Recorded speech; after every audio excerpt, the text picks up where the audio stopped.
na agence rapide. Agence rapide et sali batunyo so grâce. Yo mutu o mwasi nanga kangama na Kinshasa olinga rejoindre na poto.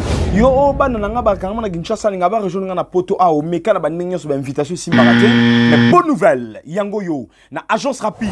Olingi batu ba rejoindre yo bandeko ba rejoindre na poto rapidement. Yaka na agence rapide 20 jours ya pamba bazui visa bakoti Portugal bakoti Italie na 20 jours ya pamba na agence rapide ba frais de démarche nyonso eza y compris na billet na kati poto ya solo poto yango yo lukaka poto et voilà ce qu'on facilité ya okende poto na agence rapide ozana masunu na Kinshasa olingi que a rejoindre yo na poto yaka na agence rapide 20 jours ya pamba et puis tout nanga nini mbongo ko pesa pour na ba démarche c'est-à-dire eza y compris na billet na kati makamte ko pesa mbongo si ma billet ko so mpanzi te na agence rapide.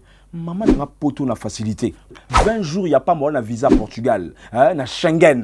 Engaye 20 jours y a pamba on a visa Italie. On OK Italie, OK na Rome, biso awa, tout est rapide, tout est fluide, tout est aïe aïe.